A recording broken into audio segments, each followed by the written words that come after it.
you ready to kickstart your week with some dirt slinging and tire slaying action motorsports radio that packs the biggest guests? Hi, Ken Block here. Hey, my name's Jolene Van Butte. What's up, Brian Deegan? Vaughn Ginn Jr. here. They've been thrown into one show that has broken down the barriers of what a motorsports radio show should be.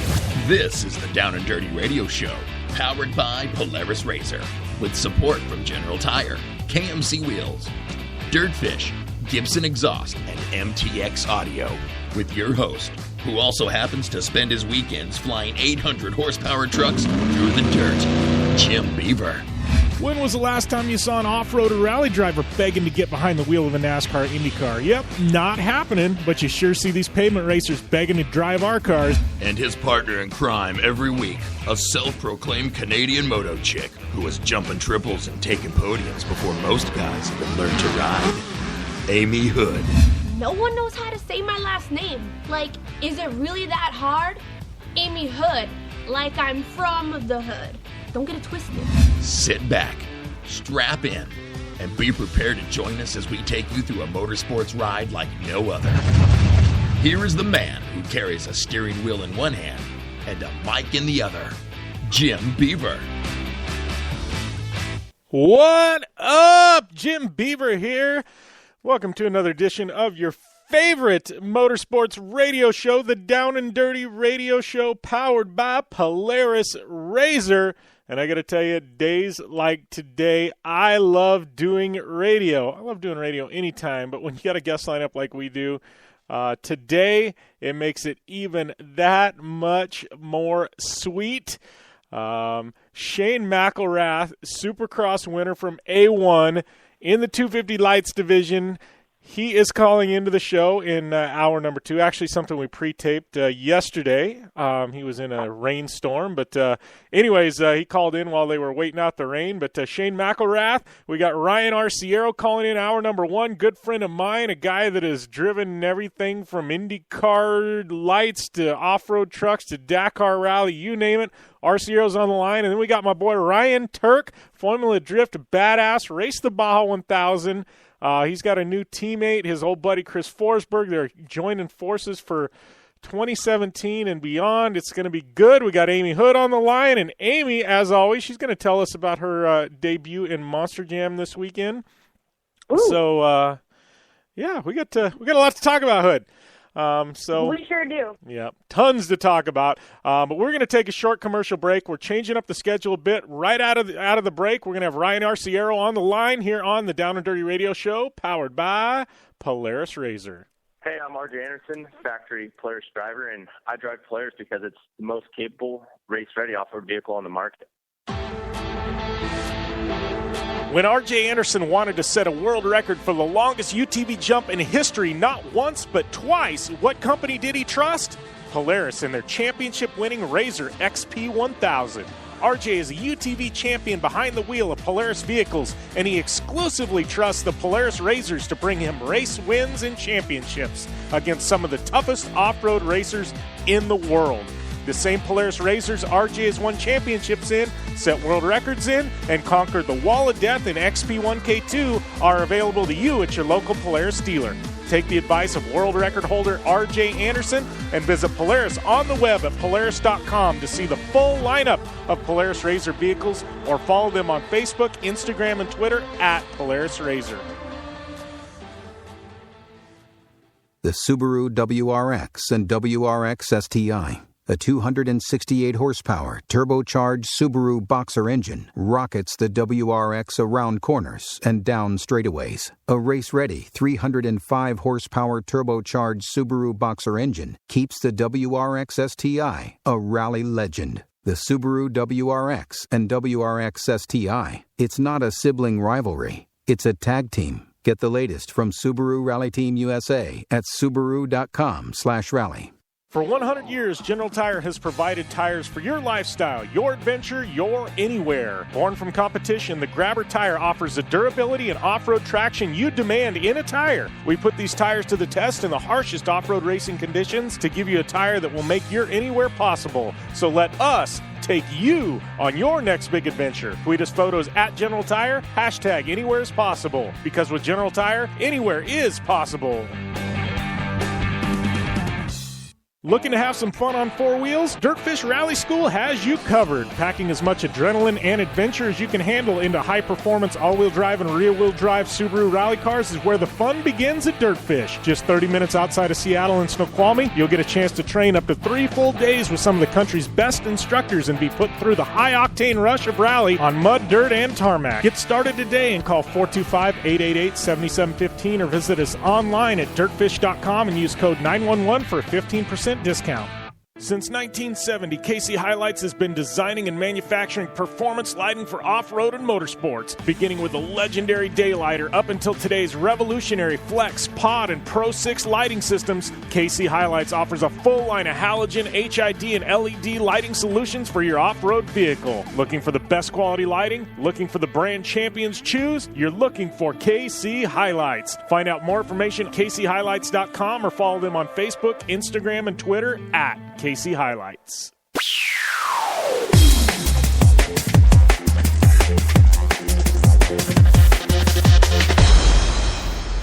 Welcome back to the Down and Dirty Radio Show, powered by Polaris Razor. Jim Beaver, Amy Hood here, joined on the line by my good friend Ryan Arciero. How's everything going, Ryan?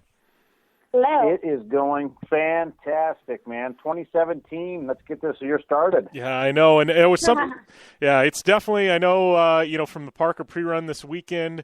Man, everybody is amped up. Just the UTV race and everything. But before we get into that, I do want to mention. I know it's kind of making its rounds in the off-road community. I've stayed silent on it on social media because I don't feel like you should publicize things like this. But I do want to mention it on here. And I know it's a close friend of yours. But Casey folks from Best in the Desert they've been pretty quiet with information, which is rightfully so. I mean, I'm one of those where you don't say anything until you really have something solid to say. But he did have some kind of medical issue that he was air-vac'd out to Las Vegas. So I know, man, he's in my thoughts and prayers. Good friend of mine. I know he's a good friend of yours, Ryan. I mean, and his footprint in the industry is just, I mean, it's just crazy. I mean, what he does. He is a true inspiration to off-road racing, and what he's been able to do with Best in the Desert. And get it to the level it's at now, especially with races like the Parker 425, the Park 250 that just happened, the Mint 400, Vegas to Reno. This guy works his ass off, and when I heard the news, my heart dropped, and I'm praying every day for his recovery, and I'm praying for Diane, and we need Casey back out there again. We need him, and we need him in our sport. That's for sure. Yeah, well, and like I've told some people personally, I said if there's anybody that can bounce back from just about anything, it's Casey folks. So let's absolutely let's hope. This guy is tough, man. Yeah, no kidding. And I've never, ever wanted to piss him off. No, he's one guy, and he's not a huge guy, but he's a guy nobody wants to piss off. I mean, you ask somebody like Robbie Gordon who's gone toe-to-toe with him, and even Robbie goes, man, boy, don't back down, Casey wins every time. Yeah. And like you said, it's not that he's a big guy. He just rules with an iron fist. Yeah, that's it. That is it. So what it takes to be a promoter in motorsports, and you would know about that. I mean, tell me, we got some off-road to talk about and things like that, but tell me a little bit. I know, most people know you from off-road. I mean, Formula Lights. Tell me a little bit about what's going on over there, buddy.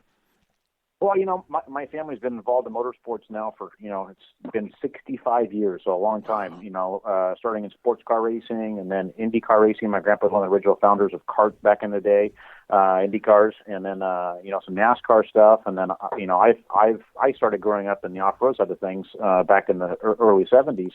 And, my dad and my uncle. And it was easy for me as a West Coast, as a California kid, to go to the off-road races than it was for me to go to the IndyCar races. And so I grew this passion and love for the off-road stuff. And I've had some great opportunities driving for Toyota, driving for General Motors, driving for Volkswagen. And I've left off-road, and I had gone to try my hand at open wheel racing to see if I can mix it up a little bit and then do some NASCAR stuff. But for some reason, off-road's always called me back, and for whatever reason it is. And knowing that I had history in open wheel racing, and a partner of mine had been working on open wheel series called Formula Light since 2008, and we launched it 2 years ago, and had some great success. Right now we're on hiatus, and we've had some engine related supply issues that we've been trying to work through, and so instead of just having events and trying to get people out there, not doing it right. We're taking a step back. We're trying to see what the landscape's going to be first, get our engine situation figured out, and then go back after it again. And I think it's hard to do, especially when you put your blood, sweat, and tears into trying to be a promoter and trying to make a series work. And that's very difficult to do because you're just you want to be out there, you want to go racing.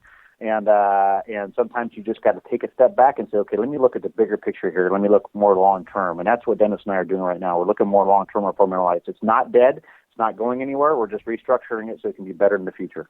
Yeah, well, and I think that's a really smart move. I mean, you don't want to do anything half throttle, especially as a racer yourself. But to be able to go into it with your best foot forward and knowing that you're operating at 100% of your capacity is, only going to enhance it the next year. This year, if you only were to put in 50% of the effort or 50% of what it could be, it might not get to that 100% next year like you want it to be, or 110%. You're right. And like you said, I mean, that's for us racers, that's very hard to do because we have tunnel vision on. We want to be out there. We want to race. We want to be able to have a series. We want to be able to go. And we tend to lose sight of that, and I'm guilty of that, just like anybody else is, just like any other racer. But we with this situation, we want to look long term, and so we did. We took a step back and said, okay, let's look at the big picture here. Let's make this even better moving forward. And I feel it will be. And not to say that, I mean, off road's where my heart will always be. And I will always race off-road. I'm going to continue to race off-road, but this open wheel stuff was very intriguing to me. Yeah, well, and let me ask you about it because we got a lot to talk about. And we always talk about off-road, but I want to talk. I mean, your family. I mean, in IndyCar circles, I mean, the Arciero name is, it's widely known. You though, I mean, I think you did some Indy Lights, or what was it, Toyota Atlantic Series, I think it was called, right? Or did you race? A little bit, yeah. The Russell. I started out with the Russell USAC Series up in Sonoma, and had an absolute blast with that. Had a lot of great success. Won a lot of races, and then tried to move myself up to the next step for me at that time. And it was just in the '90s was the Barber Dodge Pro Series, which was a traveling circuit that traveled with IndyCar. And my biggest problem, just like it is, no matter what form of racing you're in, across the world, was funding. I couldn't put the proper funding together to get to that next step. And that's it. And that, to me, is an absolute shame with motorsports. I don't care if you're in off-road, I don't care if you're in IndyCar or NASCAR, it doesn't matter.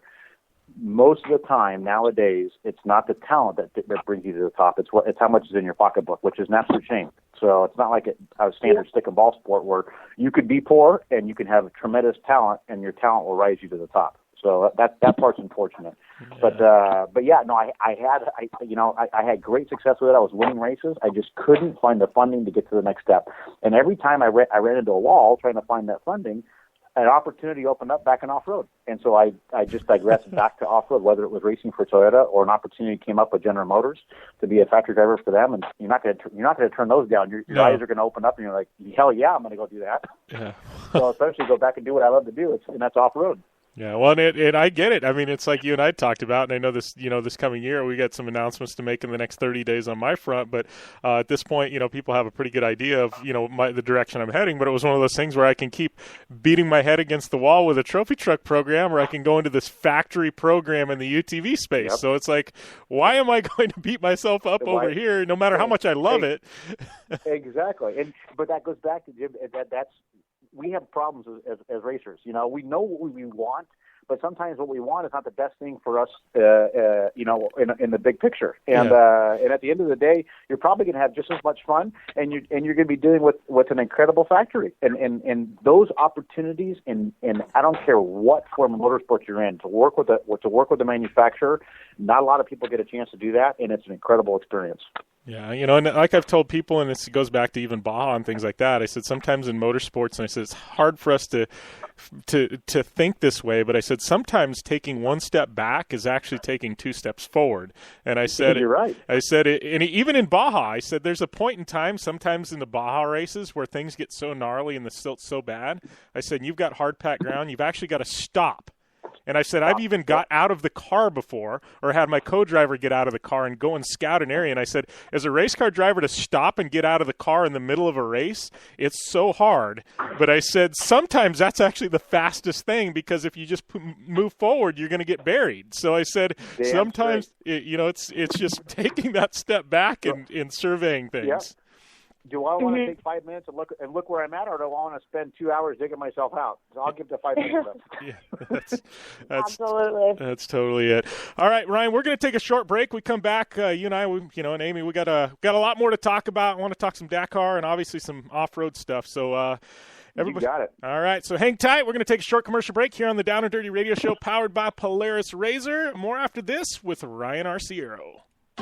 I'm Polaris rider Jim Beaver. I race trophy trucks professionally, host a Down and Dirty radio show, and also travel the country announcing motorsports events. I've seen it all, and trust me, I've done most of it, so when it comes time to relax on the weekend, nothing is better than taking time with my family in our RZR vehicles. They've got the reliability I need to just pick up and go explore the desert, dunes, or trail, and have the capability to attack even the harshest terrain. If you're looking for some of the most reliable and safest, and hands down most capable off-road machines in the world, look no further than Polaris and their award-winning lineup of RZR vehicles. Whether you want your daughter to experience off-road driving for the first time in a RZR 170 like me, take the entire family out in a RZR XP4 1000 on the weekend, or shred the desert and dunes in the all-new RZR XP 1000 Fox Edition, Polaris has you handled. Take my advice and join me and some of the best drivers in the world by driving a Polaris RZR. Check out the full Polaris RZR lineup at Polaris.com, or follow them on Facebook, Instagram, and Twitter at Polaris RZR.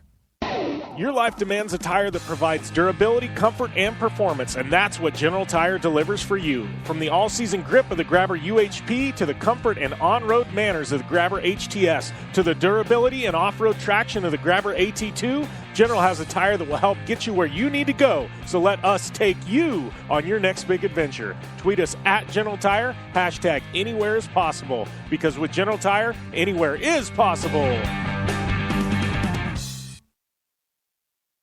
Are you looking for a place to push yourself behind the wheel and see how your driving skills stack up? Dirtfish Rally School is that place. Located on 315 acres of pristine automotive playground at the foot of the Cascade Mountains in Snoqualmie, Washington, right outside of Seattle, Dirtfish Rally School is a one-of-a-kind place where everyone from first-time drivers to seasoned professionals like Bucky Lassick and Antoine Lestage can push themselves to their limit. Whether driving the high-performance, rally-prepped all-wheel drive Subaru Impreza STI is what you're looking for, or you'd rather hang it all out in the rear-wheel drive Subaru BRZs, Dirtfish Rally School has something for everyone. Classes are available from 2 hours to 3 full days and feature instructors with over 150 years of combined racing experience. Whether you're looking to become the best and get an edge on the competition, or just looking to freshen your skills behind the wheel, Dirtfish Rally School is the place to go. For more information on registering for classes, visit Dirtfish on the web at dirtfish.com, or to check out the latest happenings from Dirtfish, follow them on Facebook, Instagram, and Twitter at Dirtfish Rally.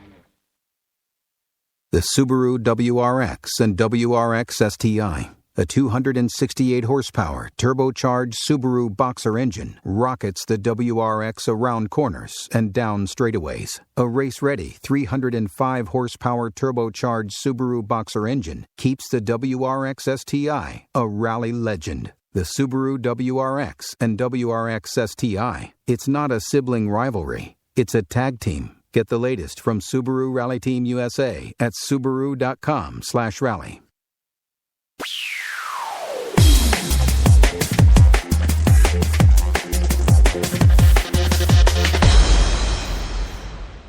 Welcome back to the Down and Dirty Radio Show, powered by Polaris RZR. Jim Beaver, Amy Hood here, joined on the line by Ryan Arciero.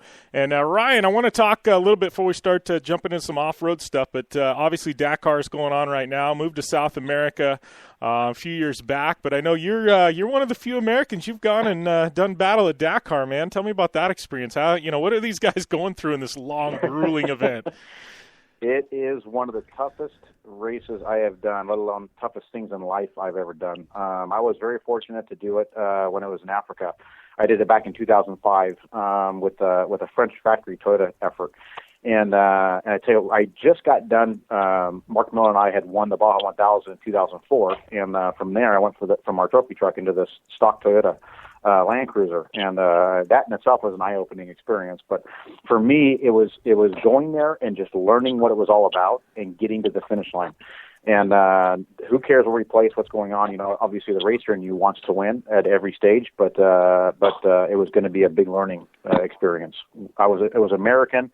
It was a year Robbie raced the first time for Volkswagen, and then Chris Blaze was racing on a bike. Yeah. And so, but in racing, like I said, it was one of the most difficult things I ever had to accomplish, and I was lucky enough to get to the finish line. But man, I tell you what, it is a grueling event. It is literally like doing the Baja 1000 every single day for 17 days. Yeah. Well, and I know at that point in time, like I know you and Mark Miller were teamed up in the desert, and you guys won a lot of races, man, in that kind of modified pro truck. I don't even know what we want to call it, but you guys. I mean, you guys were on point. You guys were like there was a couple of years there, especially in Baja, where it was either Ashley and Smith or it was Arciero and Miller. It was like, and then it was you guys. But yep. That was you guys were kind of. I know Mark had gone over there and he was doing some stuff with factory Volkswagen at one point, which is a massive deal for an American to be able to go over there and do that. And then sure. You guys were trying to work you into the fold there, right? Was that kind of the way the things were? That was the goal, right? We were. Yeah, Mark and I were very fortunate to develop a relationship with Volkswagen, and I was very fortunate enough to be able to go test. I went to Morocco to go test the Dakar Tuerck over there, and so did Mark. And at the end of the day, they obviously gave the right to Mark. Mark beat me out, and I never give him shit for that all the time. So I tell him, I said they wanted a more mature and experienced driver. So that's how he got it. And but no, and obviously he did wonders with that program, and that program sparked our desert program that we had here with the Tour, which obviously was short-lived, unfortunately.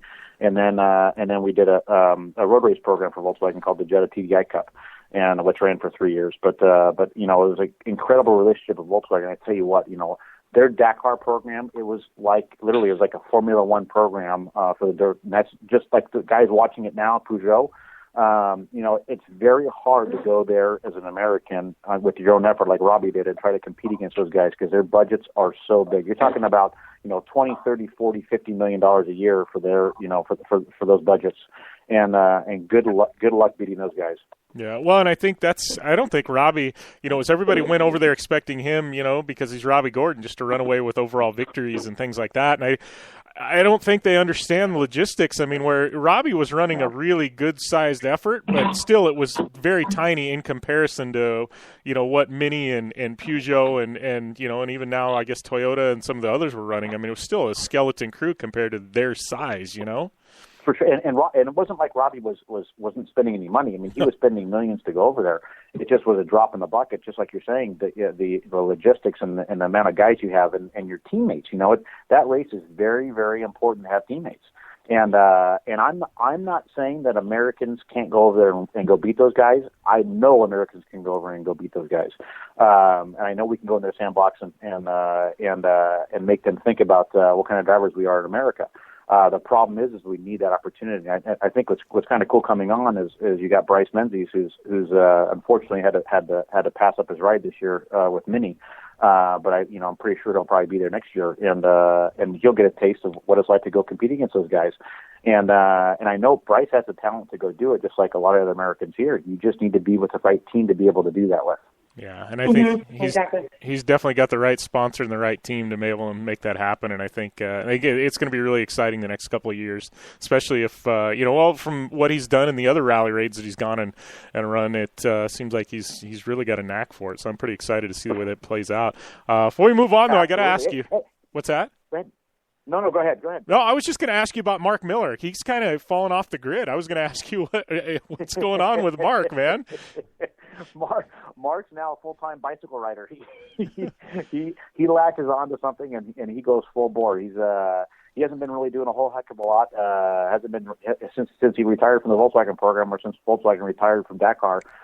He's kind of taken a back seat and really just he went to cooking school. He became got accredited to become a chef because he had an interest in cooking. No way. And which doesn't sound like what we do, what us off-road guys do.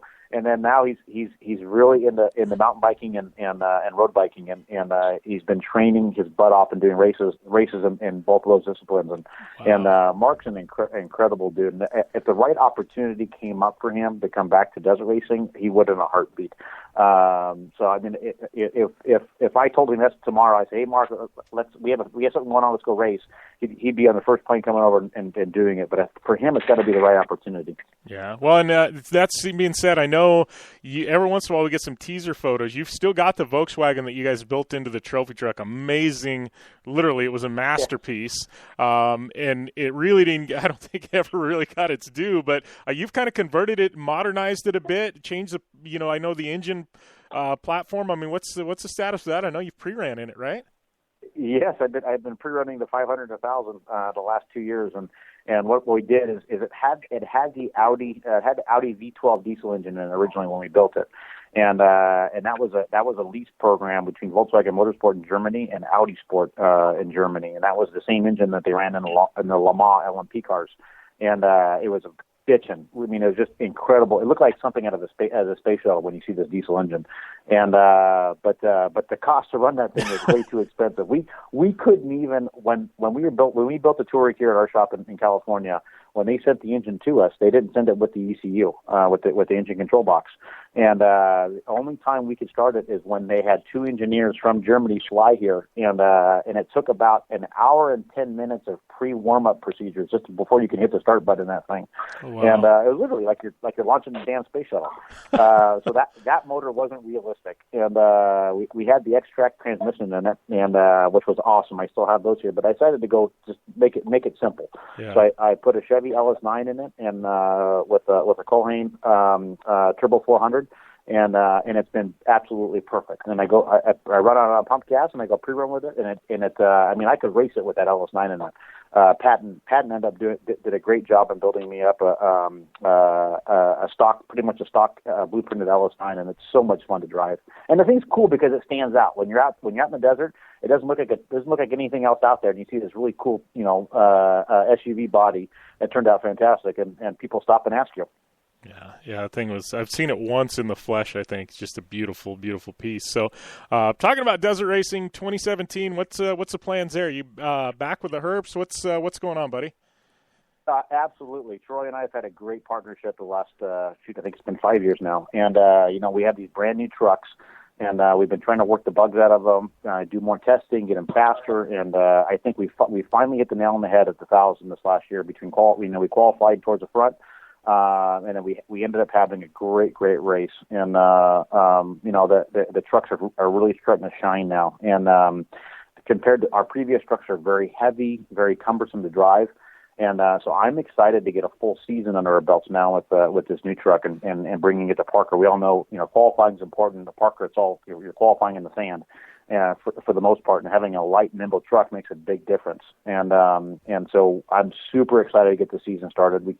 For me, I mean, I'd race every weekend if I could. Yeah. And so a delay in racing since the 1,000, you're chomping at the bit to get back in the truck again. I was like, let's go race.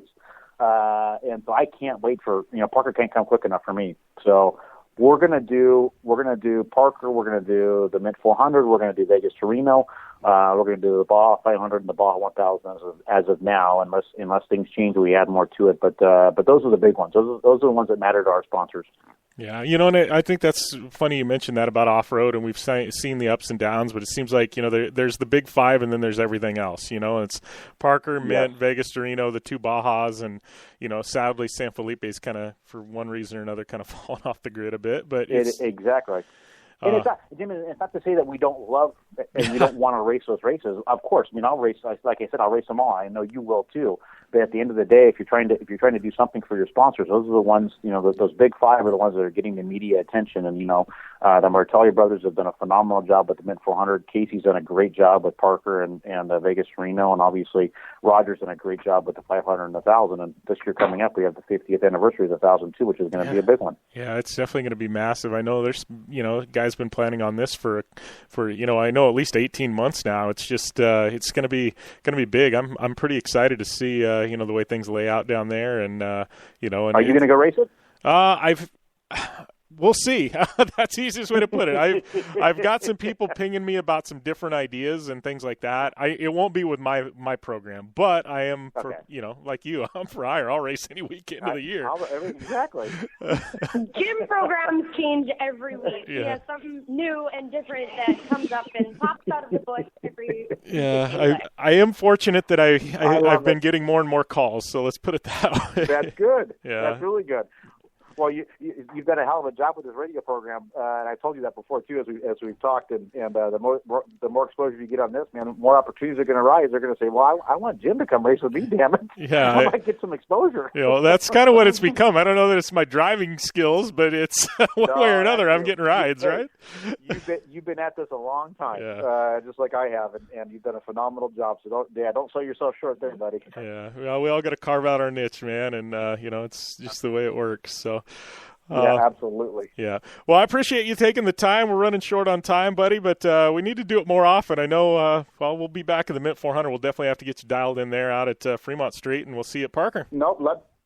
Let me know. I love talking with you both, and I love what you're doing with the show. And keep up the good work. And I said, anytime you want me on, I'm on. All right. Sounds good. Thanks a lot, Ryan. All right, guys. Have a good one, okay? Take care. All right. Take it easy. All right. Bye-bye. All right, we're going to take a short commercial break here on the Down and Dirty Radio Show, powered by Polaris RZR. Hey, I'm RJ Anderson, factory Polaris driver, and I drive Polaris because it's the most capable, race-ready off-road vehicle on the market. When RJ Anderson wanted to set a world record for the longest UTV jump in history, not once but twice, what company did he trust? Polaris and their championship-winning RZR XP1000. RJ is a UTV champion behind the wheel of Polaris vehicles, and he exclusively trusts the Polaris RZRs to bring him race wins and championships against some of the toughest off-road racers in the world. The same Polaris RZRs RJ has won championships in, set world records in, and conquered the Wall of Death in XP1K2 are available to you at your local Polaris dealer. Take the advice of world record holder RJ Anderson and visit Polaris on the web at Polaris.com to see the full lineup of Polaris RZR vehicles, or follow them on Facebook, Instagram, and Twitter at Polaris RZR. Your life demands a tire that provides durability, comfort, and performance, and that's what General Tire delivers for you. From the all-season grip of the Grabber UHP to the comfort and on-road manners of the Grabber HTS to the durability and off-road traction of the Grabber AT2, General has a tire that will help get you where you need to go. So let us take you on your next big adventure. Tweet us at General Tire, hashtag anywhere is possible, because with General Tire, anywhere is possible. Since 1970, KC Highlights has been designing and manufacturing performance lighting for off-road and motorsports, beginning with the legendary Daylighter up until today's revolutionary Flex, Pod, and Pro 6 lighting systems. KC Highlights offers a full line of halogen, HID, and LED lighting solutions for your off-road vehicle. Looking for the best quality lighting? Looking for the brand champions choose? You're looking for KC Highlights. Find out more information at kchighlights.com or follow them on Facebook, Instagram, and Twitter at KC Highlights. Life is all about sound. The sound of sports. The sound at the racetrack. And the sound of your vehicle. Don't drive around listening to this. Drive around listening to the sound of performance. Gibson Performance. Gibson Performance Exhaust is the company who can turn this into this. Remember that life is all about sound, and Gibson Exhaust is the sound of performance. Check out your next catback exhaust system, headers, muffler, or UTV exhaust at GibsonPerformance.com and get more power and more sound. The Subaru WRX and WRX STI. A 268-horsepower, turbocharged Subaru Boxer engine rockets the WRX around corners and down straightaways. A race-ready 305-horsepower turbocharged Subaru Boxer engine keeps the WRX STI a rally legend. The Subaru WRX and WRX STI. It's not a sibling rivalry. It's a tag team. Get the latest from Subaru Rally Team USA at Subaru.com/rally.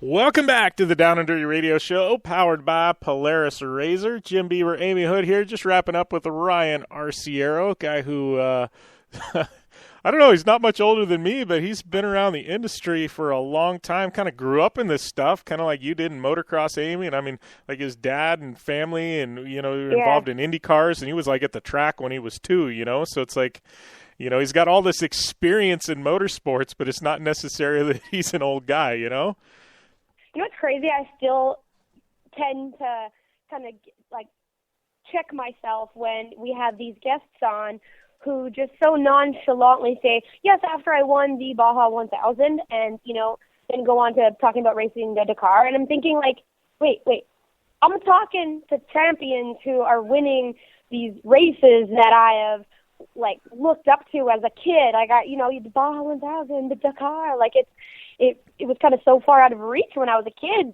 A lot of little girls and stuff look up to princesses and Superman or whatever, and I look up to these people who race the Baja 1000 and the Dakar. Like, that is like the epitome of coolness for me growing up as a kid. And it's just like I chuckle a little bit and I smile when he says things like so casually, like, yeah, after we won the Baja 1000, I'm like, dang, like, this guy's cool, like, this guy's legit. And it's really awesome, and I love it. It kind of just makes me laugh how awesome all of our guests are and, their accomplishments, and it's really cool. It's a cool thing.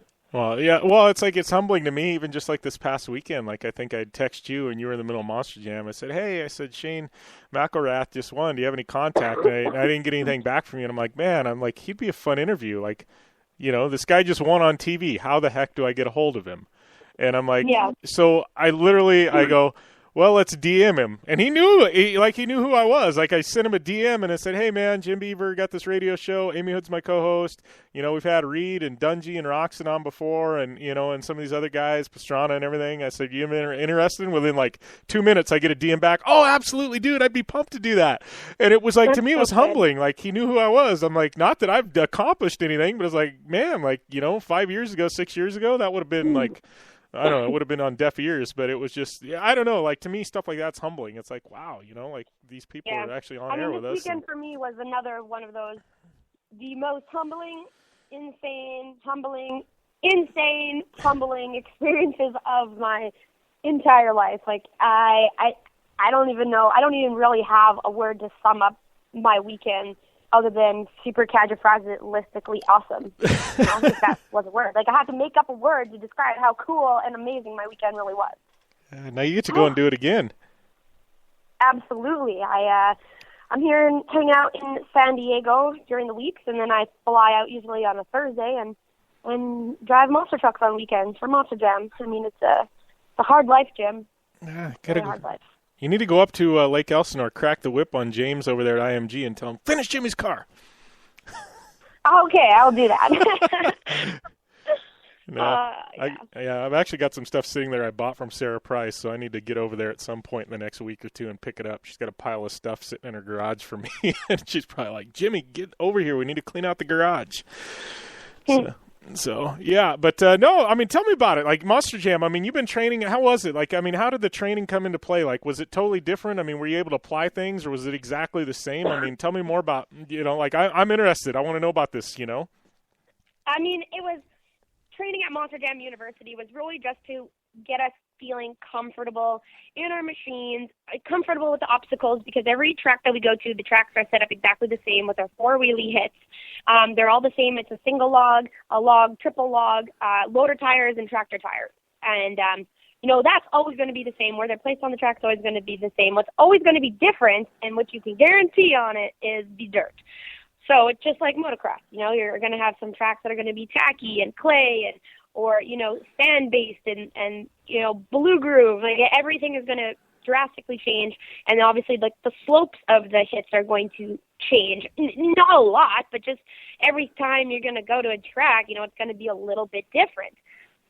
It's dirt, so it's really just, it's not like motocross in the way where you can go in your backyard track, pull your bike out of the garage and go ride and put in laps and put in the time and, hit that one jump 20 times till you get it right. Like, no, that's not the case. In Monster Jam, it is technical skill, thinking ahead, planning, preparing, such a mental preparation and, studying and understanding, slope and trajectory, if you will, just really putting every single piece of the puzzle together and every little piece of motorsports knowledge that you can, with understanding, if the track's really, really tacky, how hard you have to come up to jumps and how long you have to hold the throttle through. And it's so different than what I'm used to, but it's exciting because it's different. That's the exciting thing, is I have to learn a completely different way of driving and racing, but I love it. I love how technical it is, and I think, when we talk about this all the time, I think the most adaptable motorsports athlete out there is the motocross racer, because of just how technical motocross is.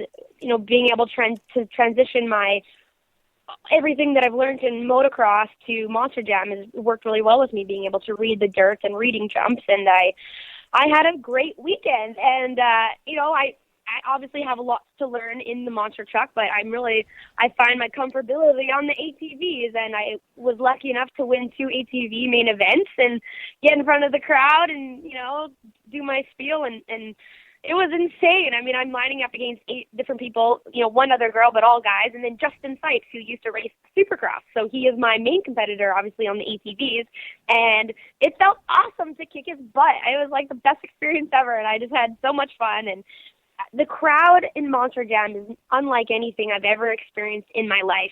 It's families. There's families sitting in the stands with their little, 4 to 8, 12-year-old die-hard kid who is such a die-hard Monster Jam fan. They either have their favorite truck or they're just there because they love all the trucks. I've never seen such loyalty to a motorsport like that close before, and it was the most humbling experience. I left with so many new fans, and it was only my first race, but they latch on to you, and if you can leave a good impression with them, and if you can resonate in their mind, whether that's waving to them in the crowd as you drive by, they see that. And it's, I have so many people come up in my line, and their parents are like, my kid saw you wave at them, and I'm like, yeah, maybe I didn't exactly, but if you can really connect with the fans, this is the sport for you. And me, I mean, I love to talk to people. I love being a social butterfly, and I love the fans, and I love, trying to be a great ambassador of the sport that I'm involved in. And this is definitely right up my avenue, and it's so cool. And I can't wait to do it all again in Greensboro, North Carolina this weekend. Yeah. So, I think in Monster Jam too, I mean, from you talking about, obviously you transferred over the ATV as well. I think the monster trucks, even looking at something Cynthia posted this weekend about a nose pick and things like that. I think it's something every single event, you're going to learn more about the truck, especially in the freestyle. Oh, I can do this, and it's some of this stuff that you're going to pull, it's going to get progressive, and I think the Amy Hood at the end of this season is going to be completely different than the Amy Hood at the beginning, and and I think that's what's cool about I think that's what's cool about this triple threat. It's not like they're throwing you in there with Dennis Anderson or something like that. You guys all have you all have the same at least level. It's that you're all rookies coming in. It's not like there's some veteran that's been driving them for 15 years. It's competing against you guys. So I think that's what's kind of cool about this specific tour that they've got you on. Oh, absolutely. And we've trained together, and we do have 2 independents on our team, J.R. Seasock and Matt Cody, who, have been driving 4 years, and, they do build their own trucks and bring their own trucks, but they run Monster Jam bodies, Monster Rottweiler and Blue Thunder, but they have a very different, their trucks are older. I mean, we're talking, I think one's 30 years old. Matt is a very old truck, and they're a lot different. And, the level that they're able to compete at is a little bit different than ours, because not only, is it their own vehicle, but, when something breaks, they have to go and, fix their vehicles themselves as well. So they have and luckily I have, because, I can't tell you what's what under that truck quite yet. Hopefully in time I will for sure. But, I'm very fortunate enough that Monster Jam provides us with crew chiefs and a crew to, help fix what we break. But, we're all on a very same level. And the cool thing actually about this tour as well is there have been so many different people to win different events. It's not one person walks away with everything. I do have to say Justin Sykes did win 2 main events. He's really picked it up in the Monster Jam truck. He's really good at freestyle. He's really been able to kind of hone his skills and be able to, do some more of the technical tricks. But I still think, right now he's winning, and the only place that he can go is down. And I'm sitting in third place right now in points after this first round, and the only place I can go is up. Well, I ain't going to go down, that's for sure. So, I think Justin has a target on his back now, and, we are all, going to chase him down like he's turned into this villain here that we're all, ready to beat him. So I just think that, like you said, it's such a progression. Like every time I sat in that truck, I felt more comfortable. I learned something, and I was ready to apply it to the next time I was out there. And like now, this week I get to go sit back, watch a video, take it all in, and I'll be able to actually, understand more things. And it's just going to be a learning curve. And I'm excited to learn. And I hate coming in third or second. Like I want to win, but I know. And I have to understand that it's going to take time. This is all completely new to me, and it's going to take some time to get to the top. And you better believe I'm going to chase down for that championship. If there's anything I know how to conserve and to smartly race to win the championship, I know when I have to turn it up, and I know when I have to turn it down. And I think that is going to be my competitive advantage, is that I know how to race to the end. And I'm here to make it to World Finals in Vegas in March. Yeah, should be fun. I'm looking forward to going to World Finals in Vegas in March to see you. So, yeah. So speaking of dirt, mud, and everything else, A1 Supercross. We only got a couple of minutes to chat on this, but two things, man. Yeah, I mean, I didn't get to watch the full race, but we did have playing it in the office. At Monster Jam when we're done. Luckily, my races are on the Central or East Coast. The time difference, as soon as I'm done my Monster Jam shows, I'm able to go and, pop in and watch Supercross. So that's great. But, I have to say the 250 lights, obviously super exciting. I didn't have my money on McElrath. I'm really, really stoked for him, and I'm stoked because he's also such an amazing dude, super down to earth, humbled, not your typical, oh yeah, I just want some Supercross. Like, he's cool, and I'm very excited to see him progress now for the rest of the season. But I do have to say, 450s is kind of a walk in the park for Ken Roczen. Made it for a little bit of a boring race, but whole shot checked out. I'm really disappointed with Tomac's performance. I don't know what was going on there, how he was sitting comfortably in second and went downwards. That's not the Tuerck that I'm used to seeing. He's he's a motocross racer. He's such a dominant outdoor racer. I thought his cardio and, his training would have, he would have been right there. I would thought if anybody, he was going to have something to give for Ken. But, everything aside, I do have to touch points on Ken Roczen showing up in a full, three-piece suit at full-on Conor McGregor style from UFC. I dig it. At morning press, and I liked it, and, love or hate him. I just think he's totally out of the ballpark, and, he can pull it off because he just won the 450 Supercross opener at A1. Yeah. No, I thought that was killer. He made a statement. Dungey, he got a bad start. He came back, I think, from 10th to finish second. Yeah. So, he had a heck of a run. It wasn't like Dungey wasn't bringing his A game. He just had a really bad start. And and I think, if Dungey, can pull it together off the start, he's gonna be hard to beat, because that, coming through that top 10 pack in 450s is no easy feat. That's the fastest of the fastest, who all are fighting for the chance on that podium. So, if he's able to work through the pack that quickly and, that progressively, I really do think that, Ken doesn't have it as easy as a lot of people think.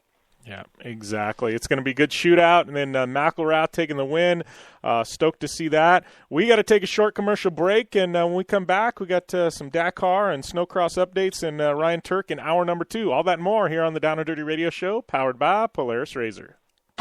I'm Polaris rider Jim Beaver. I race trophy trucks professionally, host a Down and Dirty radio show, and also travel the country announcing motorsports events. I've seen it all, and trust me, I've done most of it. So when it comes time to relax on the weekend, nothing is better than taking time with my family in our Razor vehicles. They've got the reliability I need to just pick up and go explore the desert, dunes, or trail, and have the capability to attack even the harshest terrain. If you're looking for some of the most reliable and safest, and hands down most capable off-road machines in the world, look no further than Polaris and their award-winning lineup of RZR vehicles. Whether you want your daughter to experience off-road driving for the first time in a RZR 170 like me, take the entire family out in a RZR XP4 1000 on the weekend, or shred the desert and dunes in the all-new RZR XP 1000 Fox Edition, Polaris has you handled. Take my advice and join me and some of the best drivers in the world by driving a Polaris RZR. Check out the full Polaris RZR lineup at Polaris.com or follow them on Facebook, Instagram, and Twitter at Polaris RZR.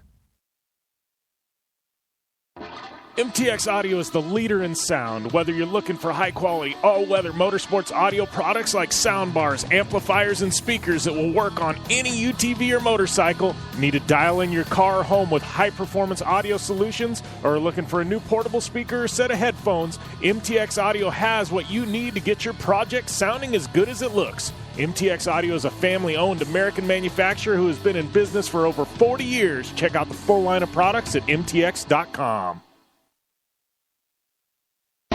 Your life demands a tire that provides durability, comfort, and performance, and that's what General Tire delivers for you. From the all-season grip of the Grabber UHP to the comfort and on-road manners of the Grabber HTS to the durability and off-road traction of the Grabber AT2, General has a tire that will help get you where you need to go. So let us take you on your next big adventure. Tweet us at General Tire, hashtag anywhere is possible, because with General Tire, anywhere is possible.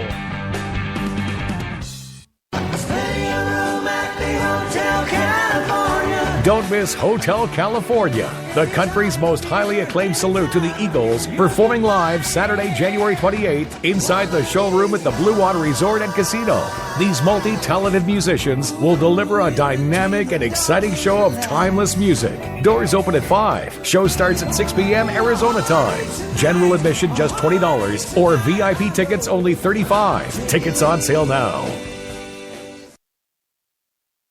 Honey, they're giving away $10,000 in cash every Saturday in January at the Blue Water Resort and Casino. Oh, yeah, I heard. I can earn entries just by playing my favorite machines and then be here on Saturdays for the drawings every half hour starting at noon. And at 6 p.m., one person will win the $7,777 grand prize barrel drawing. $10K every Saturday. See the club for details. Blue Water Resort and Casino. Right on the water, right on the money.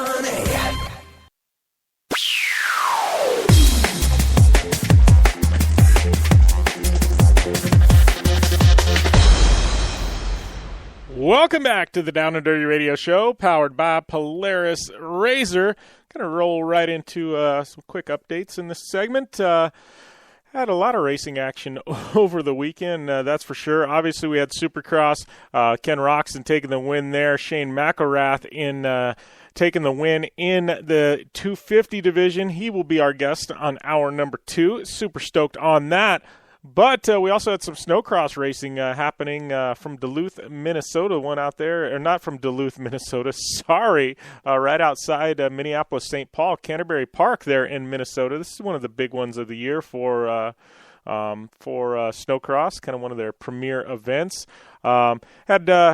Had some solid winners there in the lights. Zach Mason for Team LaValle and Polaris taking the win. Aki Filaja and Nicholas Lorenz finishing out 2 and 3. And then Pro Light round number 6. It was Max Talifer, Aki again, and then Nicholas Lorenz 1, 2, and 3. Zach Mason down there in 5th. Then going over to Pro Open, the big boys, it was Elias Ishuel with the win. Ross Martin and Tim Tremblay rounding out your top 3.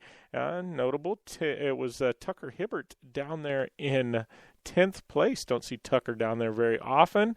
And then it was Cody Kim, Logan Christensen, and Adam Reinheim finishing up in the top 3 there in the second round at Canterbury Park. Then looking at Dakar right now, it is Petter Hansel currently leading Dakar, Sebastian Loeb, followed by Nani Roma, DePrice, and Hervinen, your top 5 in the car division. In your bike division, it is Sunderland, Quintilla, and Van Beveren 1, 2, and 3. Notable, we got Brayback from the United States in 13th. Toby Price crashing out. Bummer for Toby.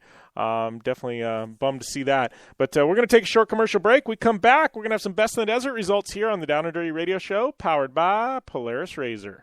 Hey, I'm RJ Anderson, factory Polaris driver, and I drive Polaris because it's the most capable, race-ready off-road vehicle on the market.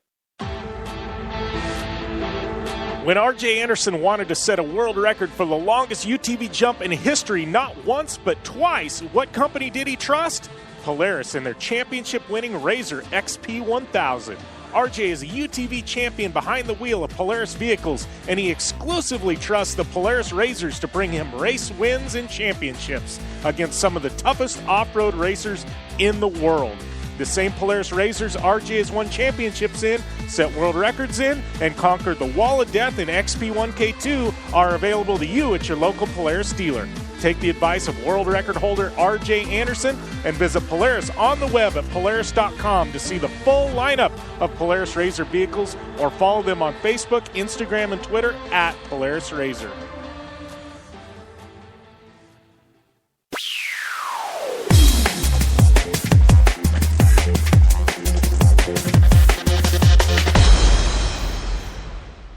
Welcome back to the Down and Dirty Radio Show, powered by Polaris Razor. Jim Beaver, Amy Hood. And right now we're going to roll into some Best in the Desert results brought to you by our good friends at General Tire, where anywhere is possible. And, these Parker 250 results, it was a big one. UTV Winter Nationals, brought to you by our friends at GMZ Wheels and Tires. But Winter Nationals kind of ramping things up here in Parker. It's literally my hometown, so it was cool to see things kind of ramp up in the UTV community. I know the Down and Dirty Radio Show helped, in conjunction with GMZ, sponsor the very first ever Pit Crew Challenge for UTVs, and the way things were was kind of interesting. Literally about 20 yards from where I'm sitting here in the studio, we had the Pit Crew Challenge. So that's kind of a cool tie-in there. So Down and Dirty Radio Show, we do give back a little bit. So I emceed that, kind of hosted it, put things on. Jagged X taking the win. Big shout out to Brandon Schuler and the boys at Jagged X for taking the win there. Brandon Sims in second, Cognito and Lambert in third, and Lambert, Sims, and Jagged X, all three could have taken it. It was just crazy. Times were so ridiculously nuts. Sims in the finals, best 2 out of 3. He ended up winning the first one, but had a loose lug nut, gave it to Jagged X. And then Jagged X ended up pulling it out, and it was crazy. Good time, and the times were ridiculously fast for the UTV community. I'm excited to see how these things continue to drop down as we progress. But we did have some racing action, and the magic of the Down and Dirty Radio Show, it played into part again. Last year we had Lambert on air, and he won races. We had Sims on air. He won races. Well, we had Mitch Guthrie on air last week, and you know what? Mitch Guthrie Jr. taking home the win and the overall. I'm not going to say we're lucky, but I don't know. I'm starting to think some of these interviews are speaking for themselves, man. We're gonna have to try it before the mid 400. I don't know. I might be racing the mid 400. Maybe I got to interview myself. But anyways, Mitch Guthrie Jr. taking the win. Corey Sappington sneaking by Brandon Sims by 8 seconds, taking the second. Brandon Sims in that factory Polaris ride finishing up in third, and then the production NA naturally aspirated. Robert Bochat, Russell Griffin, and George Felix finishing 1, 2, and 3, all in Polaris Razors, I might add. So those are kind of your results. There's some production classes, but with kind of the things happening at Best in the Desert, we don't have full results yet, so we'll probably get to those next week. But those are your overall winners for the Desert classes, and thanks to General Tire for those results. We'll be back after this on the Down and Dirty Radio Show, powered by Polaris Razor. I'm Polaris rider Jim Beaver. I race trophy trucks professionally, host a Down and Dirty Radio Show, and also travel the country announcing motorsports events. I've seen it all, and trust me, I've done most of it, so when it comes time to relax on the weekend, nothing is better than taking time with my family in our Razor vehicles. They've got the reliability I need to just pick up and go explore the desert, dunes, or trail, and have the capability to attack even the harshest terrain. If you're looking for some of the most reliable and safest and hands down most capable off-road machines in the world, look no further than Polaris and their award-winning lineup of RZR vehicles. Whether you want your daughter to experience off-road driving for the first time in a RZR 170 like me, take the entire family out in a RZR XP4 1000 on the weekend, or shred the desert and dunes in the all-new RZR XP 1000 Fox Edition, Polaris has you handled. Take my advice and join me and some of the best drivers in the world by driving a Polaris RZR. Check out the full Polaris RZR lineup at Polaris.com or follow them on Facebook, Instagram, and Twitter at Polaris RZR. Your life demands a tire that provides durability, comfort, and performance, and that's what General Tire delivers for you. From the all-season grip of the Grabber UHP to the comfort and on-road manners of the Grabber HTS to the durability and off-road traction of the Grabber AT2, General has a tire that will help get you where you need to go. So let us take you on your next big adventure. Tweet us at General Tire, hashtag anywhere is possible, because with General Tire, anywhere is possible. The Subaru WRX and WRX STI, a 268 horsepower turbocharged Subaru Boxer engine, rockets the WRX around corners and down straightaways. A race-ready 305 horsepower turbocharged Subaru Boxer engine keeps the WRX STI a rally legend. The Subaru WRX and WRX STI, it's not a sibling rivalry, it's a tag team. Get the latest from Subaru Rally Team USA at Subaru.com/rally. Life is all about sound, the sound of sports, the sound at the racetrack, and the sound of your vehicle. Don't drive around listening to this. Drive around listening to the sound of performance. Gibson Performance. Gibson Performance Exhaust is the company who can turn this into this. Remember that life is all about sound, and Gibson Exhaust is the sound of performance. Check out your next catback exhaust system, headers, muffler, or UTV exhaust at GibsonPerformance.com and get more power and more sound. Looking to have some fun on four wheels? Dirtfish Rally School has you covered. Packing as much adrenaline and adventure as you can handle into high-performance all-wheel drive and rear-wheel drive Subaru rally cars is where the fun begins at Dirtfish. Just 30 minutes outside of Seattle in Snoqualmie, you'll get a chance to train up to 3 full days with some of the country's best instructors and be put through the high-octane rush of rally on mud, dirt, and tarmac. Get started today and call 425-888-7715 or visit us online at dirtfish.com and use code 911 for a 15% discount.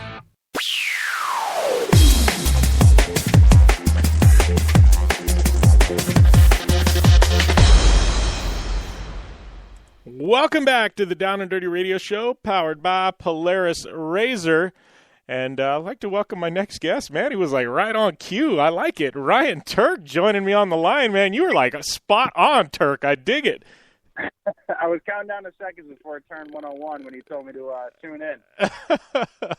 Oh, man, you were like, seriously, it was on cue. I was like, it never works out that way. Like, I don't know, it just worked out perfect. I don't know, definitely a good day. Things are got to be well for you. I know it's been a while since we caught up. We've been talking about doing this. I think we timed it just about perfect. We can talk about the 1,000, and then you and Chris, big announcement coming out, about a week, 2 weeks ago? Yeah. Last week we made the announcement. We've known about it for quite some time and made the decision. Pretty early on into this new season, but take some time to sort things out and make it public to the fans and everybody else. Yeah. So how's this? I mean, I know you and Forsberg are close. I mean, you guys have been friends for a long time. I mean, you guys do a lot of projects and things like that together. Anyways, so you know what I mean. To me, it makes a lot of sense. But I mean, how's this all going to work out? And how did it kind of come together? I guess it came together when I guess more or less when Chris was making decisions and changing things up.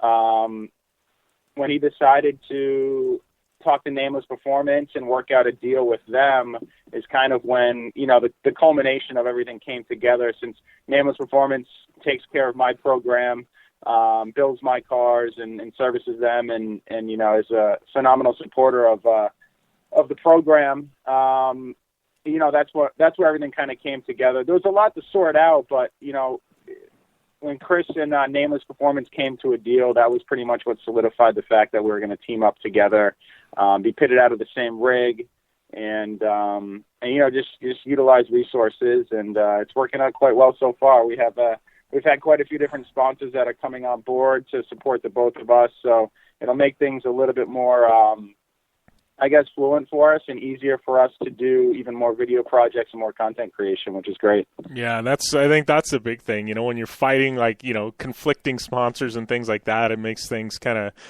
tough. But when everything's kind of seamless and you guys can just roll together and do some things like that, it makes life so much easier. Absolutely. Those are always some of the hardest things is when you want to do a project together and you have one sponsor who is down to throw some budget at the project, and then you have another, but they're both conflicting. So that usually makes things tough, and sometimes projects don't get done or don't get funded for those simple reasons. But it's really good. It's a really positive thing so far, and we're both really excited to get the season started. Yeah. Well, speaking about the season, man, I know. You past couple of years, I mean, you've had some ups and downs, but dude, I mean, you've been right there. I think you took, what was it? I'm gonna have to look through my FD results. All the things kind of blend together, but I know you've taken a victory recently. Let's put it that way. But how things looking for 2017, man? You got to be pretty amped on the new season and this new partnership. Yeah, definitely amped. Last year wasn't what we expected. It was another kind of a learning curve of a year for us. We came out in 2015 swinging and had a podium, and then won an event and had another podium before the end of the year. Last year we were only on a podium one time, but still had a decent podium with a lot of learning, our decent season with a lot of learning. But I'm stoked. This year is going to be great. It's going to be a lot of fun. We're going to have a phenomenal pit set up around Forsberg's rig with, NOS Energy Drink being the official energy drink of Formula D, and then Black Magic being one of my sponsors under the ITW umbrella, with Gum Out being the Formula Drift title sponsor this year, which is pretty incredible. So we're gonna have a great spot in the pit area and a big space to have the fans come and hang out and buy some merch and have a good time. Yeah, that's got to be cool for you guys. I mean, you've got so many sponsors there that are involved in the series and things like that. I mean, you guys are kind of like you said, you're going to be front and center and grab a lion's share of some of the media and activations. Man, that's got to be pretty exciting, not only for you guys but some of your other sponsors that are on board. Yeah, absolutely. It goes down to everybody that supports the program and myself and Nameless Performance and Forsberg's program as well. It's just, it's nice to be able to tie that all together and for, just the sponsors to believe in the sport and what we're doing and be able to, like Black Magic stepping up at the last minute to fulfill a great sponsorship with Formula Drift. So that's going to be a huge partnership, which I'm really looking forward to,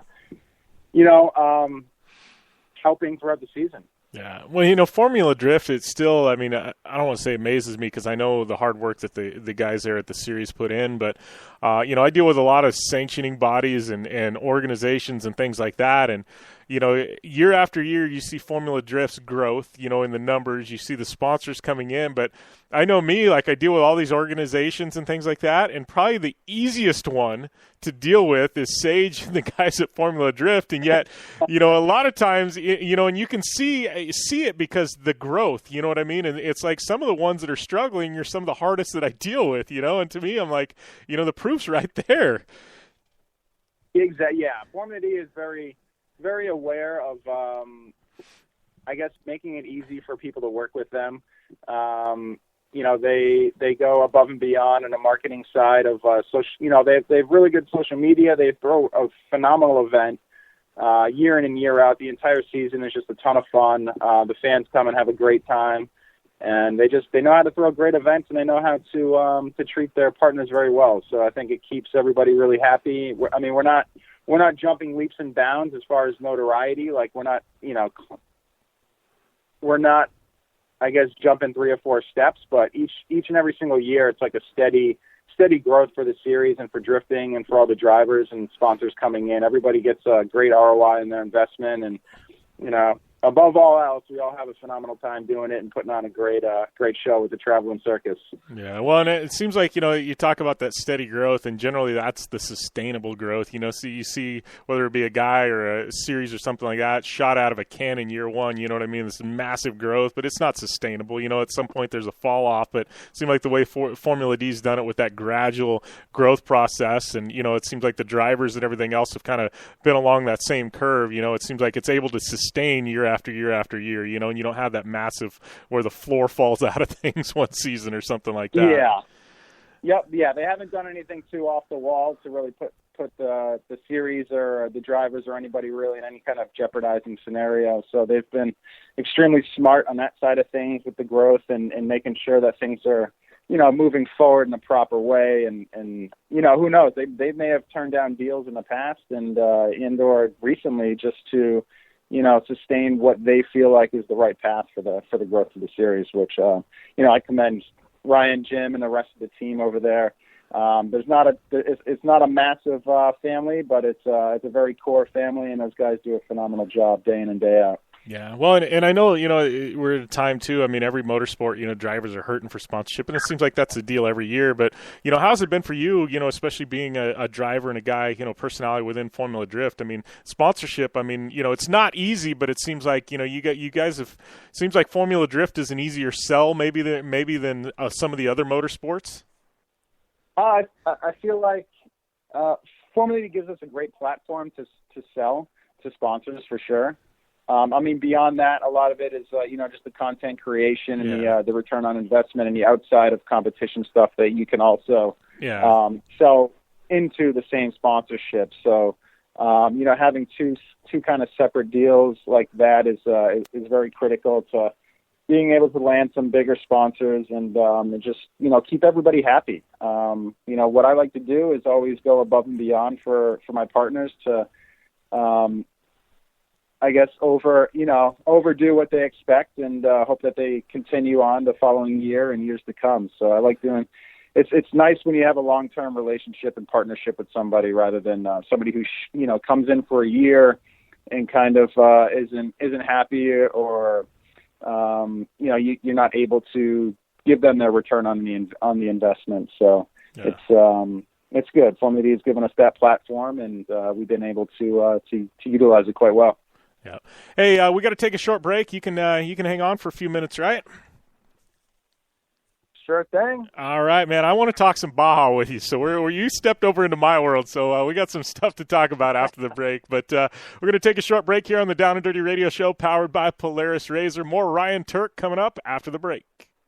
Hey, I'm RJ Anderson, factory Polaris driver, and I drive Polaris because it's the most capable, race-ready off-road vehicle on the market. When R.J. Anderson wanted to set a world record for the longest UTV jump in history, not once but twice, what company did he trust? Polaris and their championship-winning RZR XP1000. R.J. is a UTV champion behind the wheel of Polaris vehicles, and he exclusively trusts the Polaris RZRs to bring him race wins and championships against some of the toughest off-road racers in the world. The same Polaris RZRs RJ has won championships in, set world records in, and conquered the Wall of Death in XP1K2 are available to you at your local Polaris dealer. Take the advice of world record holder RJ Anderson and visit Polaris on the web at Polaris.com to see the full lineup of Polaris RZR vehicles, or follow them on Facebook, Instagram, and Twitter at Polaris RZR. Looking to have some fun on four wheels? Dirtfish Rally School has you covered. Packing as much adrenaline and adventure as you can handle into high-performance all-wheel drive and rear-wheel drive Subaru rally cars is where the fun begins at Dirtfish. Just 30 minutes outside of Seattle in Snoqualmie, you'll get a chance to train up to 3 full days with some of the country's best instructors and be put through the high-octane rush of rally on mud, dirt, and tarmac. Get started today and call 425-888-7715 or visit us online at dirtfish.com and use code 911 for a 15% discount.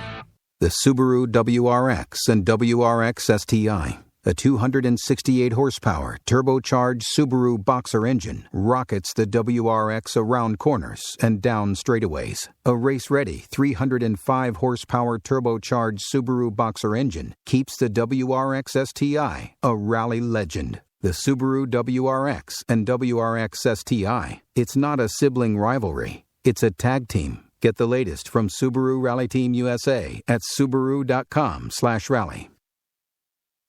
Since 1970, KC Highlights has been designing and manufacturing performance lighting for off-road and motorsports, beginning with the legendary Daylighter up until today's revolutionary Flex, Pod, and Pro 6 lighting systems. KC Highlights offers a full line of halogen, HID, and LED lighting solutions for your off-road vehicle. Looking for the best quality lighting? Looking for the brand champions choose? You're looking for KC Highlights. Find out more information at kchighlights.com or follow them on Facebook, Instagram, and Twitter at KC Highlights.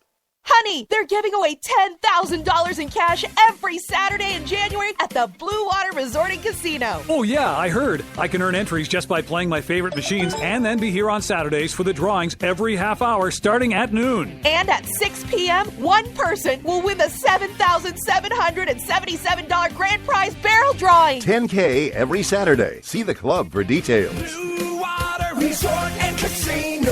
Right on the water, right on the money.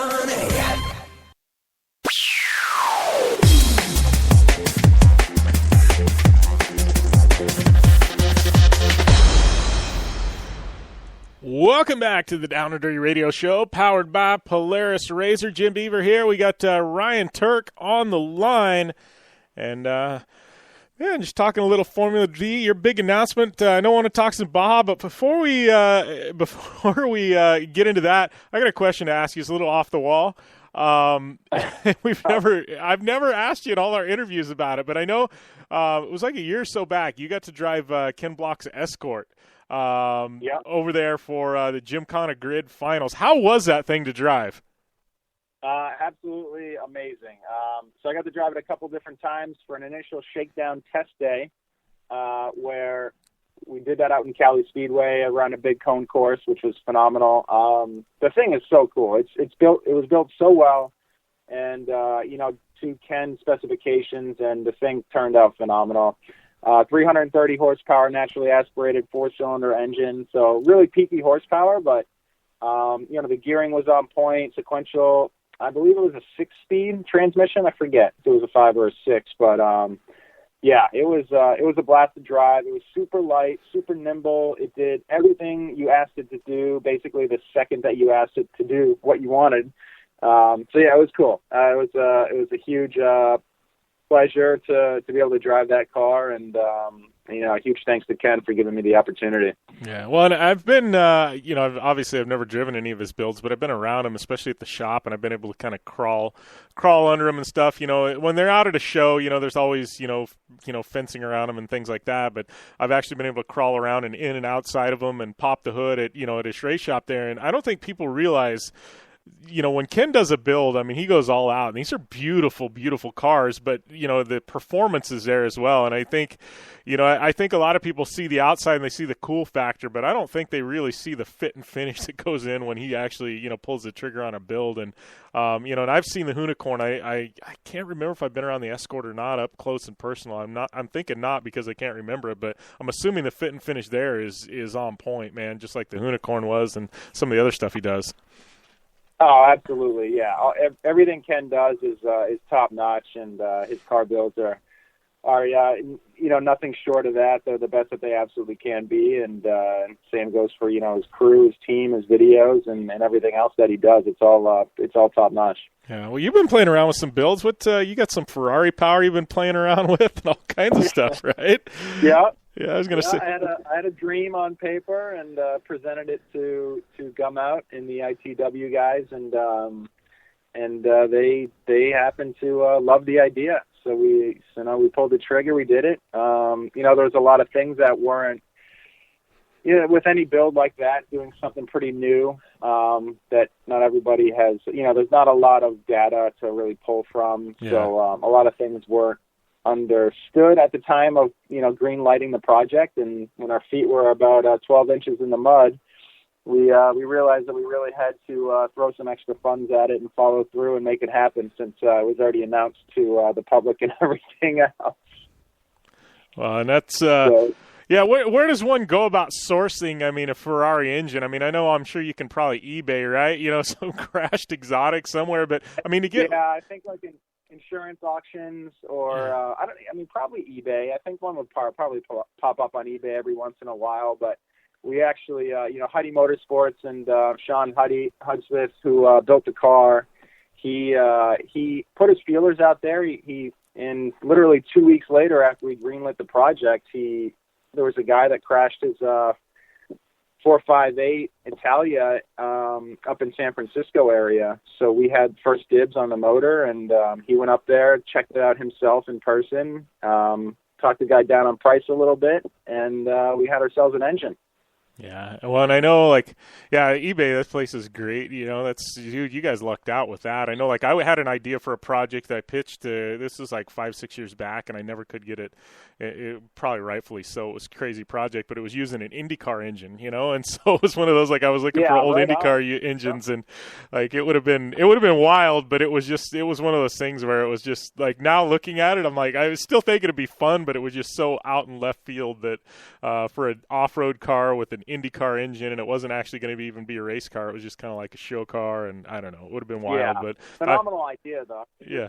Putting cool, exotic engines like that are specifically for racing series that, you can't really get your hands on them unless you have, a decent chunk of change to be able to put them in a domestic or a street style car. So I love all those off the wall projects that aren't the norm, or it's not just a normal everyday engine swap. It's something totally out there for sure, and one of the harder things to make happen. Yeah, exactly. So let's talk some Baja, man. You and Forsberg went down with Valvoline to Baja. I can't remember. I talked with Fors last year, and the project had been announced. I can't remember if I talked to you about it. But anyways, tell me about this, dude. You guys went down to Baja. You had your first experience of the Baja 1000. I mean, how'd everything go, man? Take me through it. It was a phenomenal experience. Number one, it was a massive learning curve for everybody involved in the entire program. But we had a great time. It was, the first time doing anything, I guess, on that level of off-road, besides doing the hobbyist weekend stuff and just going to hit some mud puddles or whatever. So this is obviously a whole nother level, and just, pre-running and just seeing how gnarly the terrain was. It was incredible, man. It was a pretty humbling experience as well when you're in the middle of the night pre-running and you have absolutely nothing around you for hundreds of miles, and your truck breaks down, and the only thing between you and your team is a satellite phone, and you're hoping you actually have service so you can call them up and tow you out of wherever the hell you are. It's a pretty incredible thing, and hats off to the guys that are, do that race every single year. I mean, everybody, I can't even imagine on a motorcycle. That must be even way more insane. But yeah, it was cool. It was a great experience overall, and hoping to be able to do it again with the Valvoline people and continue to try to get towards closer towards the finish line next year. Yeah, well, that's what I was going to ask. The truck, where's it sitting? I mean, it's not like it's going on tour and never to be seen again, right? You guys are planning on running again? I mean, there were talks about running again before we even left Mexico, so that was good. We already got kind of some conversation established, and we'll just have to see what Valvoline wants to do, if they want to put some put that project back together and do it all over again, or do something different. We'll see. I mean, me and Chris were bit by the bug for sure, so we want to make it happen no matter what. So we'll just see what kind of support we can get for it, and hopefully we'll come back in the stock full class and do it all over again. Yeah, it'd be even fun. I mean, I know Baja's so expensive. Even if you guys did something like the Mint 400 or Vegas to Reno here in the States, that's that long would be and more ideal. Yeah, where we get our feet a little bit, wet a little bit more, and where you actually can test the truck and everything else. I mean, we went down to Baja with an untested truck that was still being finished while we were pre-running in a buggy. So, things came down to the last minute, and like we said, it was a big learning curve for everybody, and it was cool. It was overall it was really good. And like I said, we want to go back no matter what this coming year. Yeah, there's something about off-road and Baja, and I've talked to I don't know how many people, and it's like once you do it once, it's like, man, you just get that itch. Like, you got to go back. I was talking to Pastrana 2 weeks ago on the show, and Travel came out to the Mint 400 and raced a trophy truck like 3 years ago, and that's all he could talk about. He's like, man, I really got to get back in a trophy truck somehow. And he's like, I haven't figured out how I'm going to do it, but he's like, I got to do it. And it's just one of those things where it's like, you guys drive the most phenomenal race cars in the world, but it's like, man, we got to go back and do some off-road stuff. There's something about it. I haven't figured it out, but here I am making a living at it. So I guess I don't know. I've got the bug. I think it's the fact that in race cars you have to stick to the pavement. There's like if you go off road, you're going to do some damage to the car. Yeah. And Baja track, you can literally plow and drive over anything you absolutely want for the most part. So it feels like there's kind of more freedom there, being in a Baja style truck, which is really cool from the complete opposite of what we're used to on a pretty manicured asphalt racetrack. Yeah. See, and see, like on the flip side, like I get to do that every day, right? So I go and like when I was out at SEMA riding with you, like my mind was like, I would say in a trophy truck, we got to be pretty precise, but like riding with you in SEMA, just doing a drift demo, like it was crazy how close you guys can purposely get to the wall. And I mean, we're talking inches away, and it's like, to me, the precision of what you guys do is so mind blowing, and it's just, I guess, mutual respect, Yeah, I appreciate those compliments, Jim. Yeah, and I mean, obviously it goes both ways. Everybody is expert in their own discipline, and when you get to do that crossover stuff, it's really humbling, and you really have a different appreciation for that specific profession. Yeah, it was one of those things. First time I'd ever been in a drift car, and I just remember it was like, I go, I could throw a car around sideways, which I can, but seeing your precision, I'm like, there's no way I could even attempt to be competitive at this without a lot of training. There's always different levels. There's different levels in every sport, of course, of being able to do it or accomplish it. And then, there's the next level, which is the professional side, of course. Yeah, that's what I need is like an old beater drift car just to go and play and have fun in, It's like, absolutely. That's why I need to come play with you guys and just have an old beater to track and just be able to throw it sideways and back it in, You just rent a Mustang from Hertz or one of the rental car places. Get some tires and a tire machine to the track and have a good time. Nice, exactly. All right, buddy. Well, I appreciate you taking the time to phone in today. Lots of fun as always, man. We'll have to catch up with you as we get closer to the FD season kickoff, and maybe we'll get you and Forrest both on at the same time, talk about the new program. Absolutely, we would love to. All right, thanks a lot, Ryan. Take it easy, my friend, and we'll definitely chat soon. All right, Jim. Appreciate it, man. All right, you too. Yeah. All right, that was Ryan Tuerck. We're going to take a short commercial break. We come back. We got Shane McElrath, Supercross winner, here on the Down and Dirty Radio Show, powered by Polaris RZR. I'm Polaris rider Jim Beaver. I race trophy trucks professionally, host a Down and Dirty Radio Show, and also travel the country announcing motorsports events. I've seen it all, and trust me, I've done most of it, so when it comes time to relax on the weekend, nothing is better than taking time with my family in our RZR vehicles. They've got the reliability I need to just pick up and go explore the desert, dunes, or trail, and have the capability to attack even the harshest terrain. If you're looking for some of the most reliable and safest, and hands down most capable off-road machines in the world, look no further than Polaris and their award-winning lineup of RZR vehicles. Whether you want your daughter to experience off-road driving for the first time in a RZR 170 like me, take the entire family out in a RZR XP4 1000 on the weekend, or shred the desert and dunes in the all-new RZR XP 1000 Fox Edition, Polaris has you handled. Take my advice and join me and some of the best drivers in the world by driving a Polaris RZR. Check out the full Polaris RZR lineup at Polaris.com or follow them on Facebook, Instagram, and Twitter at Polaris RZR. Life is all about sound, the sound of sports, the sound at the racetrack, and the sound of your vehicle.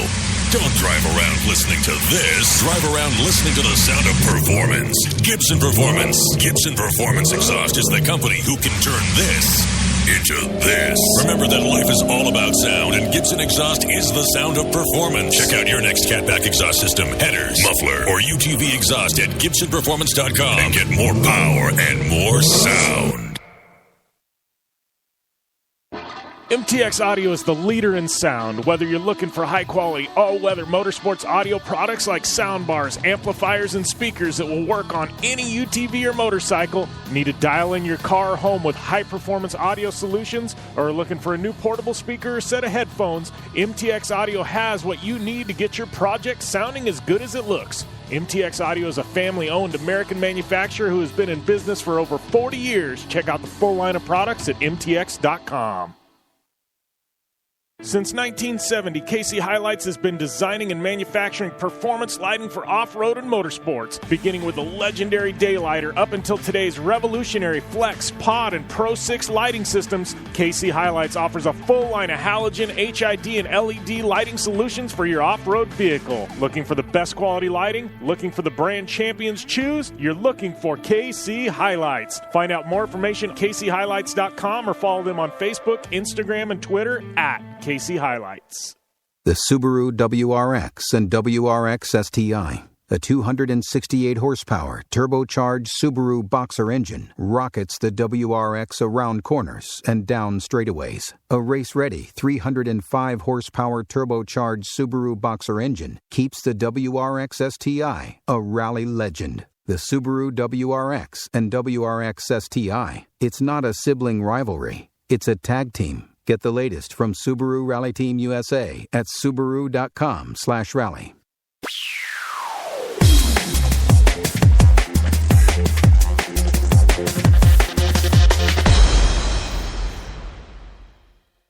Welcome back to the Down and Dirty Radio Show, powered by Polaris Razor. Like to welcome my next guest to the line, a man who, I don't know, got to be feeling pretty good right about now. Shane McElrath coming off the big win there at A1. How's everything going, Shane?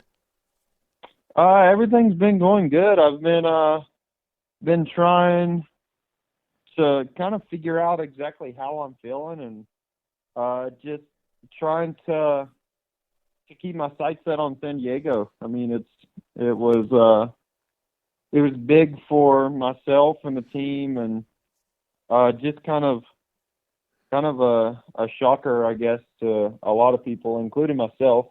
I mean, we've worked hard over the off season, and our goal was to get some wins this year and to ultimately put ourselves in a good position for the championship. And that it was one of those things where I just tried to control what I could control, and we ended up pulling the whole shot and leading all 15 laps. And so it was pretty crazy that it worked out how it did. I mean, we went out and gave it our best shot, and it was cool to end up on top of the box. Yeah, well, and I think there was a point like in the TV broadcast where they were saying like you got done to the heats or something like that, and and they didn't interview you necessarily, but it was like somebody had talked to you and they said, look, like your whole mindset on the race weekend changed, and it was like, no, this is like going into the main event. It was game on. Like you're like, no, this is mine to lose. How was that? Was there like a transition there during the weekend where you're like, oh man, like no, like we're on point here? I think we were all pretty good pretty much the whole time. It's just, I mean, it's A1, it's the biggest race of the Supercross season, and all the hype is kind of centered around that. And so it's easy to get caught up in that. And I mean, yeah, I had nerves, and I know everybody else did too. I mean, that's not something that we can avoid. And my good buddy John Parkinson, I was talking to him earlier in the day, and he's like, just embrace the nerves.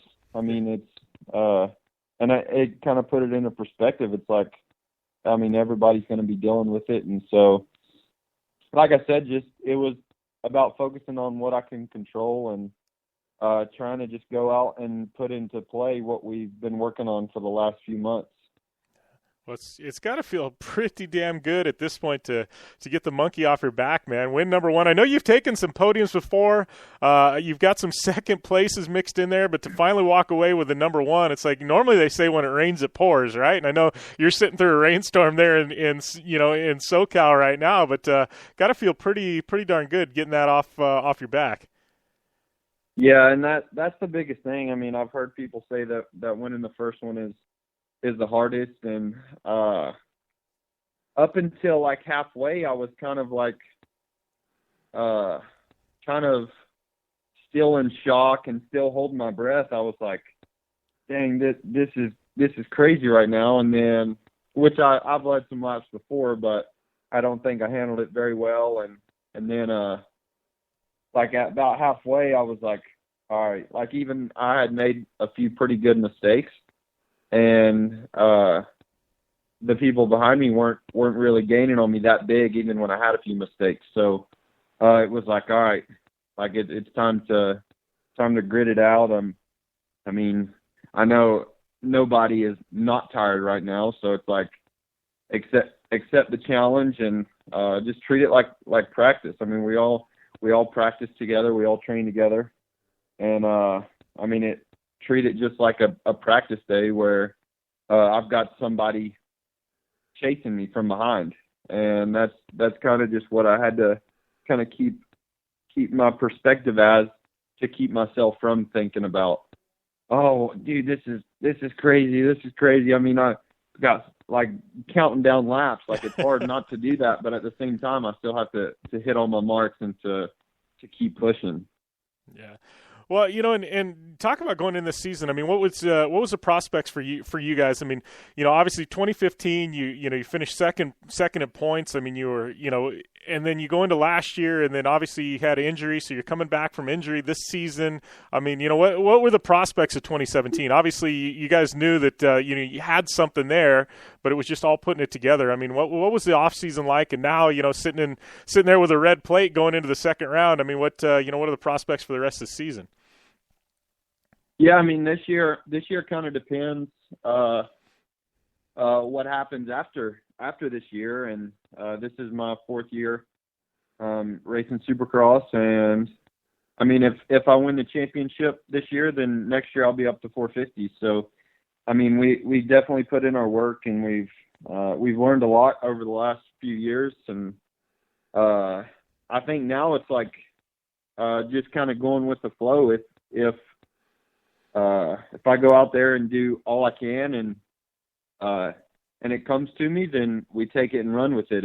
If something happens or something doesn't go our way, then it's like we learn from it and move on. And so I think that's kind of our big thing is, and like other people have said, just one race at a time. And after winning A1, it's hard not to think about that, but at the same time, I've had to hold myself back from the internet and going back and watching stuff and thinking about stuff. And it's like, I've got another thing to do this weekend and this week too. And so, I mean, that's why I just trying to take it one race at a time and go out and try and do the same thing again, but we'll just go out and give it all we can. Yeah. What's here's a question for you. We had a lot of Supercross riders on the show before, but what's a typical wake? I mean, Supercross, I feel like a lot of times you guys, don't you don't get the credit you deserve as far as it being such a grueling season, and I especially in the 450s, but 250s, especially with the West, man, you guys, for the first couple of weeks of the season, it's a grind. I mean, what do you do? What's a typical week look like for you in between, A1, San Diego? You got so many West Coast rounds there back to back to back. I mean, how do you train, but then at the same time, you don't want to overtrain because then you got nothing left in the tank come race weekend. Yeah, and that's kind of what I've learned this coming into this year. I mean, this is my second year working with Tyler Rattray, and he's been training the whole team. And I mean, last year we learned a lot and just kind of learned more about our fitness. But then like we talked about, I had a few injuries that set me back pretty far, and it was really tough because all last year I just felt like I was just always coming from behind, and I could never do enough to get better. And then like after Southwick, I was able to take some time off and recover, and then once I got back training, I outdoors was just finishing up. So up until A1, I had about 4 months to just build, and I had Thanksgiving off, a few days for those, and I went home, and that was pretty much my only break. So leading up to A1, I mean, we were focused on building, but that was the time where we just had to grit it out and kind of, in a sense, run ourselves into the ground, but everything is really controlled. So the last 2 weeks before A1, it's kind of been like rest up, recover, and then fine tune. And then once A1 hits, I mean, for West Coast Supercross, we get that little break in there. Yeah. While East Coast races, and we can ride some outdoors, but I mean, we still don't really get time off until after outdoors. So that's why, to us, this year, I mean, the off season was the biggest it's ever been, because once we do go racing at A1, it's hard to get better from there, and improve our fitness while still trying to manage how our body feels throughout the week and still have enough energy to race on Saturday. So right now we're still kind of fine tuning and just kind of waiting on our peak, I guess you could say. And everything's been really good, but we still got a long way to go too. So yeah. Yeah, well, and how, especially coming into this year, I mean, big change, for Supercross. The off-season news was, everything's going from laps to being time now, and, fitness definitely comes into play with that. I mean, how's that affected you guys in your approach? And that rule just came into play, like, maybe a month before A1. And that's the thing. I always remember, I was in math class. I think it was like my freshman year of high school or something. And one of my teachers had a sign on the wall that said, "Don't just do enough to get by, do enough to get ahead." And that, I've always thought about that in times like that. And like with training with Tyler, we don't just go out and do a bunch of 15 lappers. And we've trained for even longer than 15 plus 2. So when we got that news, I mean, it wasn't really like, oh crap, like we gotta really take this serious. It was like, oh, I mean, it doesn't really matter to us because we've trained for longer than 15 plus 1. So I mean, like this weekend, it evened out to 15 laps, but I don't know how any of the other tracks are going to be time-wise, and I imagine some are going to probably even be in like the mid 40-second lap times. Yeah. But I mean, it's still 15 plus 1, and we'll just again focus on what we can control, and just do what we can. Yeah. So, looking forward to San Diego here, this coming weekend. How are you guys looking for this weekend? How do you prepare? You got the red plate. I guess technically now the target's on your back. I mean, any different approach or just one race at a time? Yeah, just the red plate is cool to have. And I also think there's a lot of responsibility that comes with that. And like I've heard past champions talk about how they wish they could go back and change something that they did that they shouldn't have done, and this and that. And I've never really been in this position before, so I'm trying to make the most out of it and learn from other people's mistakes. And that's why I've had to be really careful. Like even Saturday night after the race, I started to feel like, dang, I see how people can get caught up in this and then disaster hits right after. Because, I mean, this week we're having some rain here in California and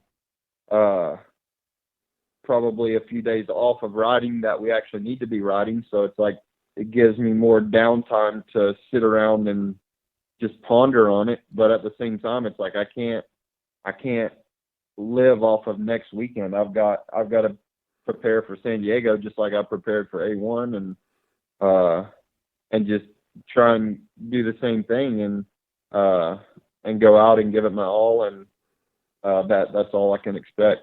Yeah, time to celebrate once the season's over, right? Yep.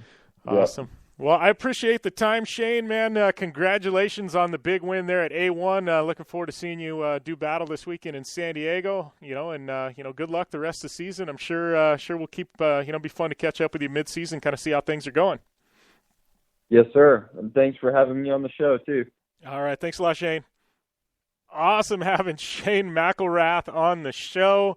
Your A1 winner heading into San Diego this weekend. He's got the red plate, and we'll see if he can keep on point and keep that thing after San Diego. I got a feeling that he's got a pretty darn good shot at it in 2017. We're going to take a short commercial break here on the Down and Dirty Radio Show, powered by Polaris RZR. Back after this.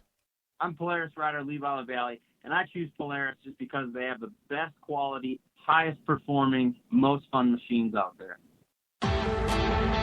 Only one company has taken Levi LaValle to 10 X Games medals, snowcross championships, a double backflip, and a world record long jump of 412 feet across the San Diego Harbor on New Year's Eve, and that company is Polaris.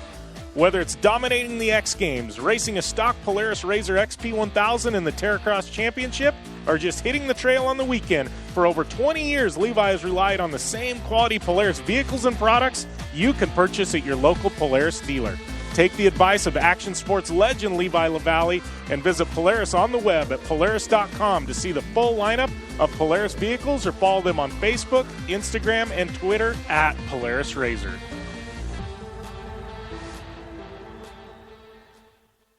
Life is all about sound, the sound of sports, the sound at the racetrack, and the sound of your vehicle. Don't drive around listening to this. Drive around listening to the sound of performance.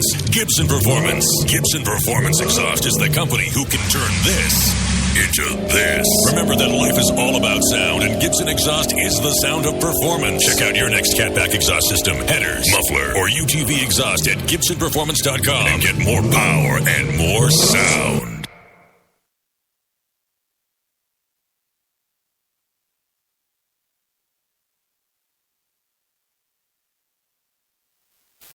Ability, comfort, and performance, and that's what General Tire delivers for you. From the all-season grip of the Grabber UHP to the comfort and on-road manners of the Grabber HTS to the durability and off-road traction of the Grabber AT2, General has a tire that will help get you where you need to go. So let us take you on your next big adventure. Tweet us at General Tire, hashtag anywhere is possible, because with General Tire, anywhere is possible.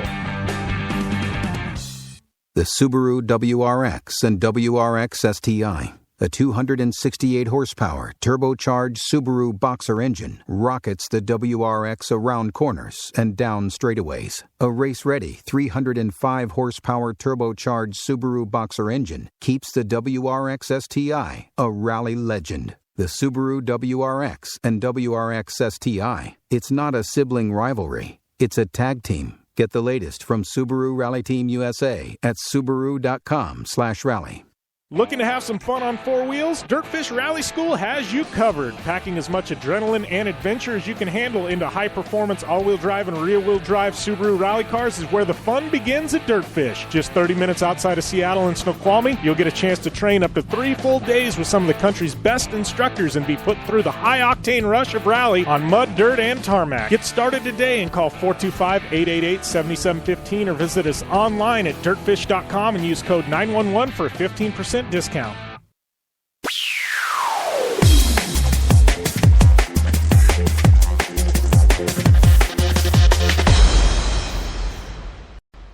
Welcome back to the Down and Dirty Radio Show, powered by Polaris RZR. Another one in the books, and it was definitely a damn good one, I have to say. Ryan Tuerck, Ryan Arciero, Shane McElrath. Man, I don't know if you can really top that. That's well, you can always top something, right? But it's pretty solid day. Amy Hood had to check out. She's down there in San Diego. She's getting something. She's kind of turned American here on us, and so she's got to get some of her tax ID stuff squared away. But Yeah, we got lots of upcoming events, big ones, Winter X Games, Supercross. Those are the two big ones incoming. Then we got the Best of Desert Park 425 to kick things out for the desert community.